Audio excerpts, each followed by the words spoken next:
वारं वावदान सुटले. त्या तिकडं तर नुसतं काळं भांगार मोठं पांढरं शिपट दिसतंय. लय मोठं वारं वावदान सुटलंय आणि एवढ्या वाऱ्या गावरामध्ये झोपली होती मी. तिकडून आली दवाखान्यात आणि तिथं हातरलेलं होतं तिथं झोपली. लय वारं सुटलं म्हणून म्हणलं त्याला इकडे येऊन बसा. मग ते सगळं आणले इथं बसले. लय वारं सुटलं. स्वातीचं घर आहे म्हणलं इथं. वाऱ्यात टिकतंय का नाही असं एवढं गरिबानं मेहनतीने केलेलं असतंय म्हणलं. पण असं पैसे घेतल्यावर चांगलं काय वाटत. मग म्हणलं ते इथं जरा बसावं म्हणलं. पण का नाही मजबूत झालेला आहे शेड. गरिबाच्या माग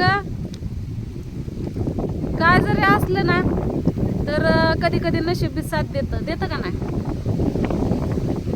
भटीवर एवढी अशी काळजी कधी घेतली का स्वतः? कधीच नाही. स्वतःच्या घराच्या मग लगेच त्यांनी दगड बिगड ठेवले. वरती दगड बिगड टाकली.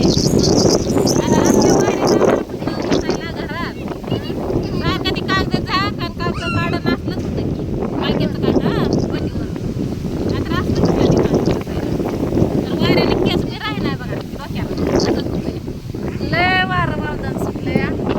तर काय तर म्हणते ती की राधी दुखण्याचं ढोंग करते. दुखण्याचं ढोंग करायला मी दवाखान्यात गेलेले. आतापर्यंत तुम्हाला किती वेळा दाखवलं ते सांगा. ह्या वर्षात तर किती वेळा दाखवलं. कारण ह्या वर्षामध्ये मी दवाखान्यातच नाही अंगावर दुखणं काढते.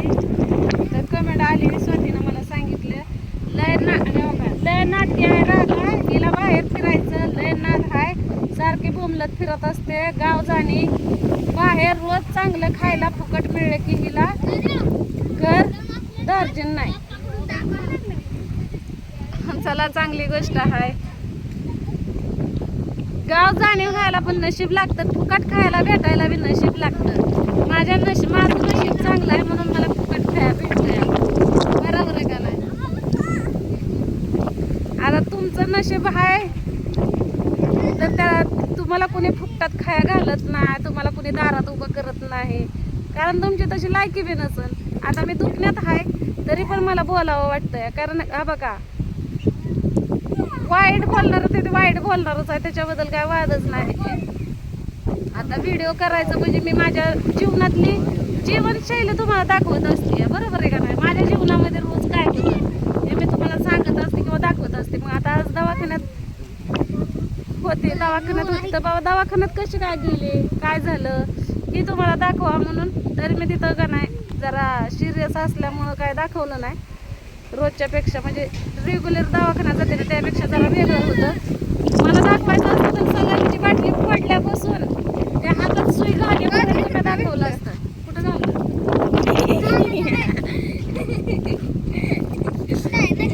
मला मी पहिल्यांदा व्हिडिओमध्ये जरा चांगलं बोलतात. मला बी वाटतं आपल्याला रोज एक नवीन वेगळं सुख मिळावं आणि आपलं सुख तुम्हाला सांगावं. नुसतं सुख सांगून चालत नाही. नुसतं सुख सांगितलं तरी पण लोक जळते ते. म्हणून का नाही कधी कधी आलेलं दुःख बी दाखवावं लागतं सांगावं लागतं. आता हे झालं वाईट लोकांचा विषय. आता चांगले जण मला जे सपोर्ट करतात तर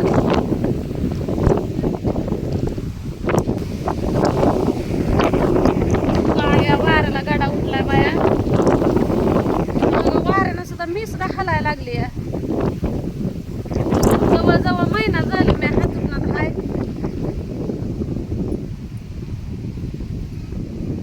आता भाऊजी बसलं होतं इथं विचारत होतं तू तर कुठं निघून गेली होती की घर सोडून गेलती की नवऱ्याच्या वैतागात कशी काय आले माघारे. म्हटलं काय करू म्हणलं कुणाच्या दारात पडू म्हणलं. चांगले असल्यावर म्हणलं 6 महिने राहिले असते.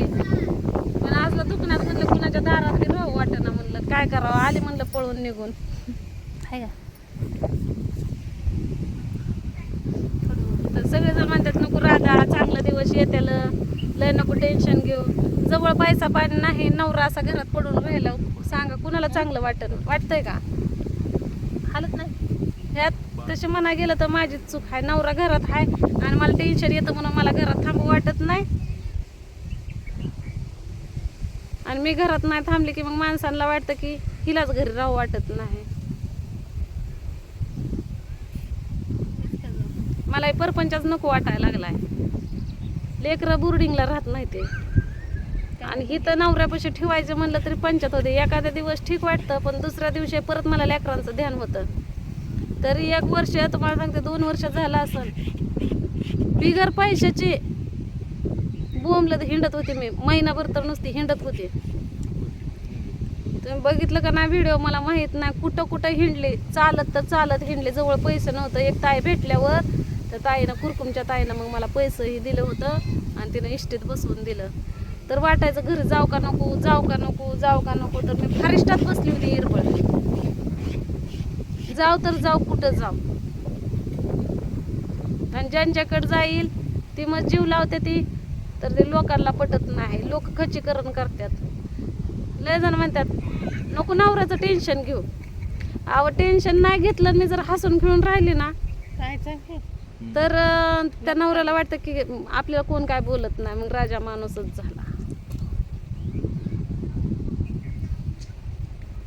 आणि मग मी आतमधनं झुरत असते, पाणीच गोड लागत नाही, पण उरनं हसून दाखवते मी.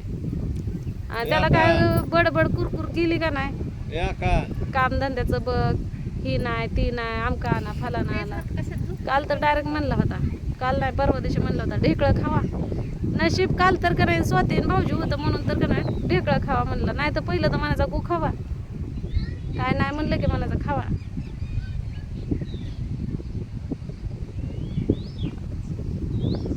तर ते एका काय बाय गोव्याच्या ताईनं, काय ताईचं नाव आहे की बाय माझ्या ध्यानात नाही, जया नाव आहे. त्या ताईनं मला दवाखान्यात जा म्हणून पहिल्यांदा 1000 रुपये पाठवलं होतं. तर त्याच्यात मी घरात ज्वारी ही ते आणलं होतं. आणि दुसऱ्यांदा 1000 रुपये पाठवल्यावर मी आज दवाखान्यात खर्च केला. तसं तर मी निघालीच होती तिकडं, पण सहनच नाही झाल्यामुळं मग मी दवाखानाच गाठला. आता घरी आली तर आता संध्याकाळच्या स्वयंपाकाचं टेन्शन. आता नवरा जर कामाला गेला असता तर हे टेन्शन आलं असतं का नाही. तुम्ही म्हणता नवऱ्याला जा म्हणते तुला काय रोग आलाय का. अव मी पण कामाला, मी माझ्या पद्धतीनं कमवते म्हणलं की मी कुठं जाऊ कामाला. जसं गड्याच्या कामात आणि बाईच्या कामात काय फरक आहे का नाही, आहे का. आमच्या गावाकडे तुम्हाला काय दिसतंय का रानात पिकलेलं. इकडं ऊस आहे, तर ते घरच्या घरी खुरपते ते.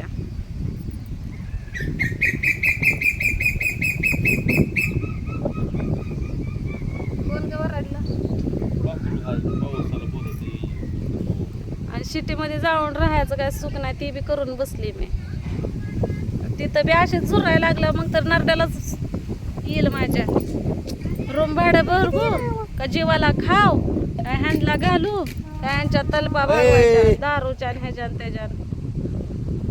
आता कामाला जात होतं तेव्हा मस्की कौतुक करत होते, तेव्हा बी नावाला ते. आता उठतंय कोणाला म्हणतंय मी कमवल्याला सगळं पैसे हिला दिलं, नुसतं नावाला.